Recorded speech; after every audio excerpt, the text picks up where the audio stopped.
ನಿನ್ನೆ RCB finals ಗೆದ್ದಾಗಲೇ ದೇಶದಲ್ಲಿ ಸಂಭ್ರಮಾಚರಣೆ ಆಯಿತು. ರಾಜ್ಯದಲ್ಲೂ ಕೂಡ ಲಕ್ಷೋಪಲಕ್ಷ ಸಂಖ್ಯೆಯಲ್ಲಿ ಸಂಭ್ರಮವನ್ನು ಆಚರಣೆ ಮಾಡಿದ್ದಾರೆ. ಅದು ದುರಂತ ಅಂತ ಹೇಳಿದ್ರೆ, ಇಂಥ ವಿಜಯೋತ್ಸವ ಆಚರಣೆ ಮಾಡ್ತಕ್ಕಂಥ ಸಂದರ್ಭದಲ್ಲಿ ರಾಜ್ಯ ಸರ್ಕಾರ ಸ್ವಲ್ಪ ವಿವೇಚನೆಯಿಂದ ನಡ್ಕೊಳ್ಬೇಕಾಗಿತ್ತು. ರಾಜ್ಯ ಸರ್ಕಾರ ಇದು ಏಕಾಏಕಿ ಇವತ್ತನೇ ಯಾವುದೇ ಒಂದು ಪೂರ್ವ ತಯಾರಿ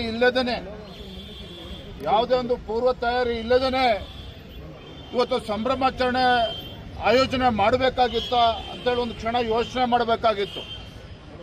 ಬಹಳ ಅನ್ಯಾಯ ಅಂತ ಹೇಳಿದ್ರೆ, ಇವತ್ತು ವಿಧಾನಸೌಧದ ಮುಂದೆ ಸಂಭ್ರಮಾಚರಣೆ ನಿಮಗೆ ಗೊತ್ತಿರೋ ಪೊಲೀಸರು ಅನುಮತಿನೂ ಕೂಡ ಕೊಟ್ಟಿರಲಿಲ್ಲ.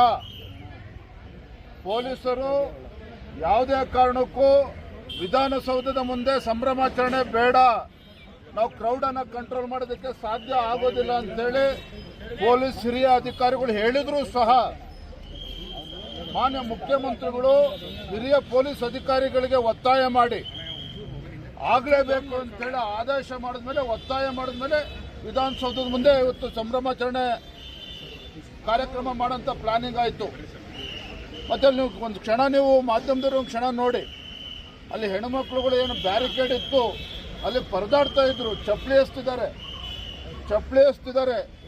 ವಿರಾಟ್ ಕೊಹ್ಲಿನೂ ಕೂಡ ಬೇಜಾರು ಮಾಡ್ಕೊಂಡು ಬಸ್ ಹತ್ಕೊಂಡು ಹೊರಟಿದ್ರು. ಎಲ್ಲ ಇವರು ರಾಜಕಾರಣಿಗಳು, ಮುಖ್ಯಮಂತ್ರಿಗಳು, ಮಂತ್ರಿಗಳು, ಇವರ ಅಧಿಕಾರಿಗಳು ಮಕ್ಕಳು ಅಲ್ಲಿ ಆಟೋಗ್ರಾಫ್ ತೆಗೆದುಕೊಳ್ಳಕ್ಕೆ ಹೋಗಿ ಈ ರೀತಿ ಇವತ್ತು ರಾಜ್ಯ ಇಡೀ ದೇಶದಲ್ಲಿ ಸಂಭ್ರಮಾಚರಣೆ ಆಚರಣೆ ಮಾಡ್ತಕ್ಕಂಥ ಸಂದರ್ಭದಲ್ಲಿ ಸೂತಕದ ಮನೆ ಆಗಿದೆ. ಇವತ್ತು ಯಾರು ಹೊಣೆಗಾರರು ಅನ್ನೋದನ್ನ ಇವತ್ತು ಸ್ವತಃ ಮುಖ್ಯಮಂತ್ರಿಗಳು, ರಾಜ್ಯ ಸರ್ಕಾರ ಇವತ್ತು ನಿರ್ಧಾರ ಮಾಡಲಿ. ಯಾಕೆಂದ್ರೆ ಇವತ್ತು ನಾವು ಮಾತಾಡಿದ್ರೆ ರಾಜಕಾರಣ ಮಾತಾಡಿದಂಗೆ ಆಗ್ತದೆ. ನಾನು ಇಷ್ಟೇ ಹೇಳ್ತೇನೆ, ರಾಜ್ಯ ಸರ್ಕಾರ ಇವತ್ತು ಬೇಜವಾಬ್ದಾರಿತನದಿಂದ ಏನು ನಡ್ಕೊಂಡಿದೆ, ಪ್ರಚಾರದ ಹುಚ್ಚು ಏನು ಇವ್ರಿಗಿದೆ, ಇದರ ಪರಿಣಾಮ ಇವತ್ತು ಇವೆಲ್ಲ ಘಟನೆ ನಡೆದಿರ್ತಕ್ಕಂಥದ್ದು.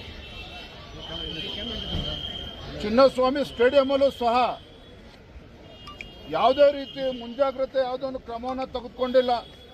ಪಾಪ ನಾನು ಒಳಗಡೆ ಆ ಹೆಣ್ಮಕ್ಳನ್ನು ಮಾತನಾಡಿಸ್ತಾ ಇದ್ದೆ, ಕೆಳಗೆ ಬಿದ್ದರೂ ಸಹ ಅಲ್ಲಿ ಯಾರು ಅವ್ರು ಎತ್ತೋರು ಕೂಡ ಯಾರೂ ಗೊತ್ತಿಲ್ಲ, ಯಾರು ವಾಲಂಟಿಯರ್ಸ್ ಇಲ್ಲ, ಪೊಲೀಸ್ ವ್ಯವಸ್ಥೆ ಇಲ್ಲ, ಆಂಬ್ಯುಲೆನ್ಸ್ ವ್ಯವಸ್ಥೆ ಇಲ್ಲ. ಯಾಕೆ ಸರ್ಕಾರಕ್ಕೆ ಗೊತ್ತಿರಲಿಲ್ಲ ಇವತ್ತು ಲಕ್ಷಾಂತರ ಸಂಖ್ಯೆಯಲ್ಲಿ ಬರ್ತಾರೆ ಅಂತೇಳಿ. ಚಿನ್ನಸ್ವಾಮಿ ಸ್ಟೇಡಿಯಂ ಕೆಪಾಸಿಟಿ ಏನಿದೆ ಇವತ್ತು. ನಾನು ಇವತ್ತು ರಾಜ್ಯ ಸರ್ಕಾರಕ್ಕೆ ಆಗ್ರಹ ಮಾಡ್ತೇನೆ, ಇದು ಜುಡಿಷಿಯಲ್ ಎನ್ಕ್ವೈರಿ ಆಗಲೇಬೇಕು. ಯಾವುದೇ ಒಂದು ಪೂರ್ವ ತಯಾರಿ ಇಲ್ದೇನೆ, ಏನೂ ಇಲ್ದೇನೆ ಇವತ್ತು ಈ ರೀತಿ ಹುಡುಗಾಟಿಕೆ ಮಾಡಿದ್ರ ಪರಿಣಾಮವಾಗಿ 11ಕ್ಕೂ ಹೆಚ್ಚು ಜನ ಇವತ್ತು ಪ್ರಾಣ ಕಳೆದುಕೊಂಡಿದ್ದಾರೆ. ಇನ್ನೂ ಎಷ್ಟು ಸಾವುಗಳಾಗ್ತದೋ ಗೊತ್ತಿಲ್ಲ.